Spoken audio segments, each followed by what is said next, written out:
वो तमाम आदमी आज भारतीय जनता पार्टी के खिलाफ हैं। कांग्रेस पार्टी के लिए कभी प्रधानमंत्री का पद मायने नहीं रखा।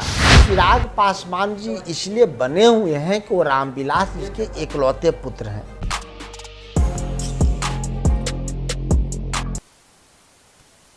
देश में तीसरे मोर्चे की कवायद हो रही है।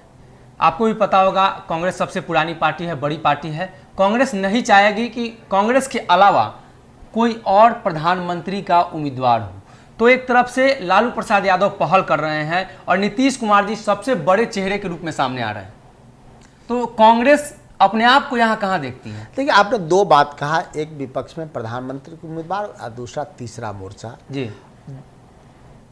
पार्टियां क्या चाहती हैं मैं नहीं जानता, लेकिन देश का आवाम चाहता है कि तमाम विपक्षी दल एकजुट हों। चूंकि जो अराजकता भारत में है उसको तमाम विपक्षी दल एक साथ मिलके उस अराजकता को खत्म कर इस प्रधानमंत्री को परास्त कर सकते हैं। ऐसी स्थिति में जनता के मनोभावना को देखते हुए तमाम विपक्षी नेताओं को एक प्लेटफॉर्म पर आना पड़ेगा। और जब एक प्लेटफॉर्म पर तमाम विपक्षी दल आएंगे तो थर्ड फ्रंट का सवाल नहीं होता। सर, नेता कौन होगा? विपक्षी दल का नेता कौन होगा? मैंने कहा ना कि पहले विपक्षी दल का नेता हो तो तमाम, अभी यूपीए बना हुआ है, यूपीए के नेता सोनिया गांधी जी हैं। यूपीए में जितने दल हैं, प्रधानमंत्री के लिए सोनिया गांधी आएंगी। मैंने कहा ना कि कांग्रेस पार्टी के लिए कभी प्रधानमंत्री का पद मायने नहीं रखा। सोनिया गांधी जी चाहती तो 91 में प्रधानमंत्री बन गई होती, नरसिम्हा राव को बनाए। जब फिर आप देखिएगा 2004 में तमाम विपक्षी दलों ने मिलके सोनिया गांधी जी के नेतृत्व में चुनाव लड़ा और बिहार देश भर में यूपीए को बहुमत प्राप्त हुआ। उसके बाद भी संसदीय दल के बैठक में विपक्षी दल के नेताओं ने सोनिया गांधी जी को प्रधानमंत्री के लिए उपयुक्त उम्मीदवार माना, अपनी सहमति व्यक्त की। लेकिन सोनिया गांधी इतनी त्यागी महिला तो मुझे नहीं लगता है कि भारत में नहीं दुनिया में कोई महिला हो कि देश के लोग उन्हें प्रधानमंत्री बनाने के लिए वोट किया हो, देश का संसद के सदस्य उनको प्रधानमंत्री बनने के लिए वोट किया हो, और वह आदमी एक ऐसे विद्वान को प्रधानमंत्री बनाती हैं जिसका लोहा दुनिया ने माना। और मनमोहन सिंह सफल प्रधानमंत्री 10 साल के लिए तो रहे। तो मुझे नहीं लगता है कि कांग्रेस पार्टी के लिए प्रधानमंत्री का पद कोई मायने रखता है। देश मायने रखता है, प्रधानमंत्री पद बड़ा होता है, लेकिन प्रधानमंत्री बनने के लिए कांग्रेस पार्टी कभी राजनीति नहीं की। 2004 में भी सोनिया गांधी प्रधानमंत्री बन सकती थी, राहुल गांधी जी बन सकते थे। उसी राहुल गांधी के नेतृत्व में हमने चुनाव लड़ा 2009 में। 2004 के बनस्पत काफ़ी मत हमें प्राप्त हुआ। सर, अगर बात कर रहे हैं तीसरे मोर्चे की, तो आपने कहा कि नहीं बननी चाहिए, देश में पूरा विपक्ष एकजुट होना चाहिए। लेकिन देश में पूरा विपक्ष एकजुट तब था जब 2014 में लड़ाई चली थी नरेंद्र मोदी के खिलाफ, भाजपा के खिलाफ। तो उस समय राहुल गांधी प्रधानमंत्री के तौर पे थे।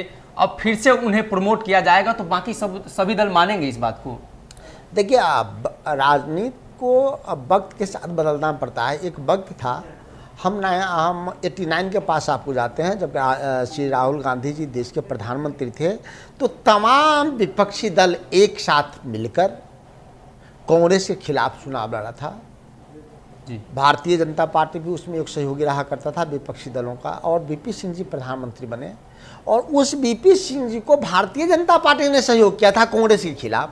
तब विपक्षी वहाँ था, हमारे खिलाफ था, तब की वो राजनीति थी। आज वही भारतीय जनता पार्टी उन लोगों से अलग है। आज जो भारतीय वीपी सिंह के तमाम अनुयायी, चाहे उधर मुलायम सिंह हो या लालू सिंह यादव जी हो या मायावती जी हो, नवीन पटनायक जी हों जो उस सरकार में वीपी सिंह के साथ है, या एच.डी. देवेगौड़ा साहब हों, वो तमाम आदमी आज भारतीय जनता पार्टी के खिलाफ हैं। तो वक्त का तकाजा है कि सभी विपक्षी एक हों, और जिसका नतीजा आप देखे होइएगा कि अभी हाल फिलहाल में राहुल गांधी जी के नेतृत्व में 2-3 बार लगातार विपक्षी नेताओं की बैठक हुई और तमाम विपक्षी दल देश के एकजुट दिखे। चाहे वो महंगाई का मुद्दा हो, चाहे पेगासस का मुद्दा हो, या ट्विटर के मुद्दे हों, या महिलाओं पर अत्याचार के मुद्दे हों, तो लगातार सभी विपक्ष एकजुट होने का प्रयास कर रही है। तो ये लोकतंत्र के लिए शुभ संकेत है और विपक्षी दलों के लिए भी शुभ संकेत है। सर, अगर बात बिहार की राजनीति करते हैं तो लगातार चर्चा होती है कि तेजस्वी यादव मुख्यमंत्री बन जाते अगर कांग्रेस का प्रदर्शन अच्छा रहता। तो 70 सीटें आपको मिली थी, 19 सीटों पर आप जीत पाए। जो वाम दल थे, वाम दल भी आपसे अच्छा प्रदर्शन कर लेते हैं और आप राष्ट्रीय स्तर की पार्टी हैं, देश की पुरानी पार्टी हैं, और आपका प्रदर्शन इस तरीके से नीचे जाता है, तो इसको किस नज़रिए से आप देखते हैं? देखिए, इसमें दो राय नहीं है। आरजेडी भी, कांग्रेस पार्टी भी आत्ममंथन कर चुकी है और कहीं न कहीं हम सबों से चूक हुई है। हम इसके जिम्मेदार न आरजेडी को मान सकते हैं, न सिर्फ कांग्रेस को मान सकते हैं, न वाम दलों के मान सकते हैं, लेकिन हम लोगों को साझी जिम्मेदारी लेनी पड़ेगी। हम सबों में कहीं न कहीं कोऑर्डिनेशन का अभाव रहा, जिसके कारण निचले स्तर पे हमारे जो वोट थे वो एकाग्रता के साथ एक नहीं हो पाया, जिसके कारण मात्र पूरे प्रदेश में 12,500 वोट कम मिला, जिसके कारण हम परास्त हुए। तब भी हम परास्त नहीं होते अगर सरकार अपने तंत्र का इस्तेमाल नहीं करती, अपने शासन का दुरुपयोग नहीं करती, तब भी तेजस्वी यादव जी मुख्यमंत्री बन गए होते। अब मुझे लगता है कि जनता का आशीर्वाद तेजस्वी यादव जी के साथ है। अगर साथ नहीं होता तो नंबर 1 का पार्टी आरजेडी कैसे होता, नंबर 1 के नेता तेजस्वी यादव जी कैसे होते। आज तो सब देश राज्य में आप तुलनात्मक देखेंगे तो राज्य की जनता ने तेजस्वी यादव जी को 1 नंबर का नेता माना, तीसरे नंबर का नेता नीतीश कुमार जी को माना, लेकिन जोर तोड़ के कारण नीतीश जी सत्ता में है। तो मुझे लगता है कि नीतीश जी को भी अब थोड़ा त्याग करने की आवश्यकता है कि जनता ने उन्हें नकार दिया था, उनके भतीजा को आशीर्वाद और प्यार दिया था, तो नीतीश कुमार को भी अपने भतीजा को नेता मान लेना चाहिए था। सर, आपकी लड़ाई किससे है? क्षेत्रीय पार्टी से है या राष्ट्रीय स्तर की पार्टी भारतीय जनता पार्टी से? हमारी लड़ाई देश भर में वैसे ताकतों के साथ है जो राष्ट्रद्रोही नीति को फैलाने का प्रयास करती है, चाहे वो आरएसएस हो या भारतीय जनता पार्टी हो।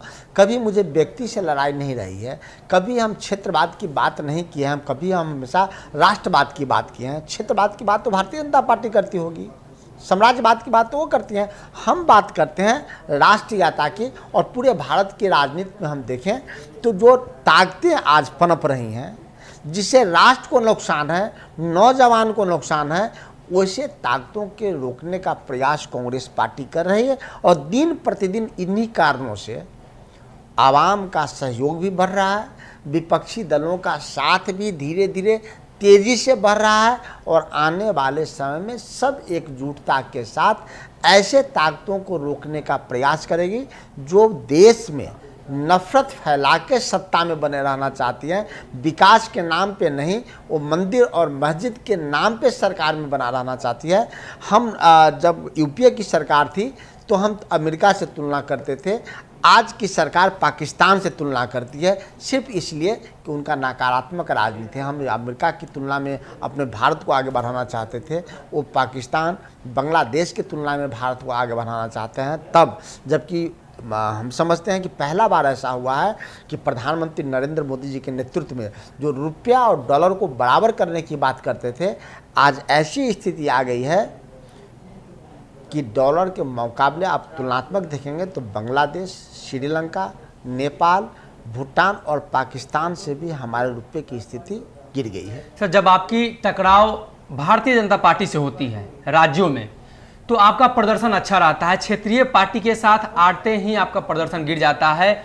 बंगाल में अगर हम देखें तो आपकी जितनी सीटें थी वो सारी सीटें ट्रांसफर हो गई भारतीय जनता पार्टी को, सीधा सीधा अगर देखें तो इस तरीके की आपको रणनीति बनाने की आवश्यकता नहीं लगती है कि क्षेत्रीय पार्टी से लड़ाई न लड़कर हम सीधा भारतीय जनता पार्टी से लड़ाई लड़ें? तो सवाल भारतीय जनता पार्टी से लड़ाई के नहीं है और क्षेत्रीय पार्टी से लड़ाई की नहीं है। क्षेत्रीय पार्टी के ताकतों को हम आसानी से इनकार नहीं कर सकते हैं, और दूसरा, क्षेत्रीय दल भी समाज के एक वर्ग का पसंद है जी। और समाज के जो किसी का पसंद हो उसको भी आप इनकार नहीं कर सकते। यही तो भारत की खूबसूरती है कि हम मुलायम सिंह यादव को भी तारीफ करते हैं, अब मायावती जी का भी अपनी पहचान है, बिहार में लालू यादव जी का भी अपना पहचान है, तो नीतीश कुमार जी का भी अपना पहचान है, तब रामविलास जी का भी पसंद, आज चिराग पासवान जी का भी अपना पहचान है, अब ममता बनर्जी का भी पहचान अलग है, नवीन पटनायक जी का भी पहचान अलग है, केजरीवाल जी का भी पहचान अलग है। लेकिन इस सब की मजबूती भारतीय जनता पार्टी के खिलाफ है। आप देखे होइएगा, नीतीश कुमार जी जब भारतीय जनता पार्टी के खिलाफ गए तो 2015 में जो अपार बहुमत उन्हें मिला, क्या वो बहुमत आज उन्हें प्राप्त है? नहीं है। मुलायम सिंह यादव जी भारतीय जनता पार्टी के खिलाफ हैं, मायावती जी भी भारतीय जनता पार्टी के खिलाफ हैं, नवीन पटनायक जी के भी हालात देखते हैं भारतीय जनता पार्टी के खिलाफ हैं, मायावती जी उनके खिलाफ हैं।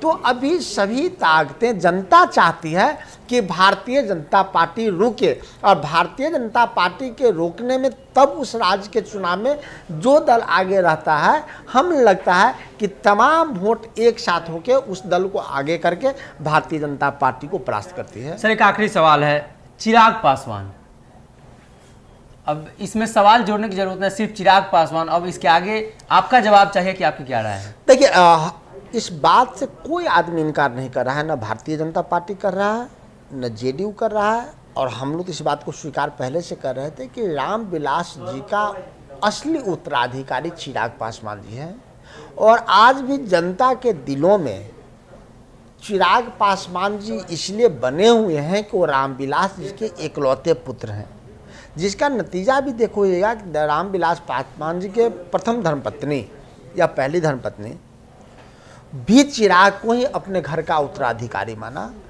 तो चिराग पासवान जी को बिहार के राजनीति से आप अलग नहीं कर सकते हैं, और मुझे लगता है कि आने वाले समय में चिराग पासवान तेजस्वी यादव जी की तरह ही उनके साथ एक बड़ा लकीर खींचेगा, और आने वाले समय में मुझे लगता है कि तेजस्वी यादव जी के साथ मिलके एक बेहतर नौजवान की जोड़ी बिहार में होगी, जिसमें कांग्रेस भी उनके साथ होगा और एक अच्छा परिणाम बदलाव का आएगा।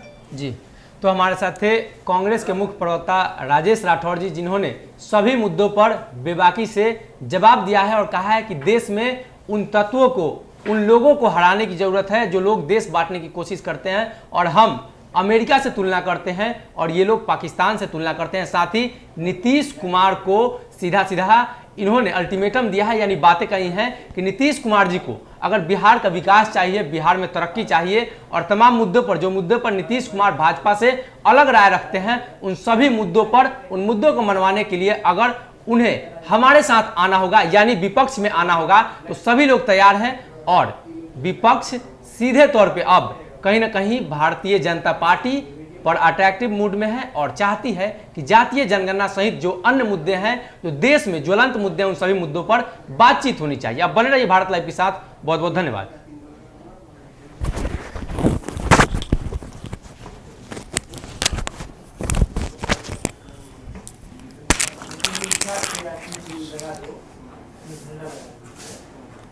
अगर ये वीडियो पसंद आई और वह बिहार के राजनीति और बिहारियत से सरोकार रखेनी तो सब्सक्राइब बटन दबा के चैनल के सब्सक्राइब कर ली। ओजे एगो घंटी बा, ओकरा बटन दबा देला से कुल सटीक और मारक खबर रुआ मुफ्त में मिल जाई। अगर रुआ पत्रकारिता के हमनी के नया प्रयोग में सहयोग कर चाहतानी तो ज्वाइन बटन दबा दी। पेटीएम नंबर नोट कर ली 9386816700। धन्यवाद।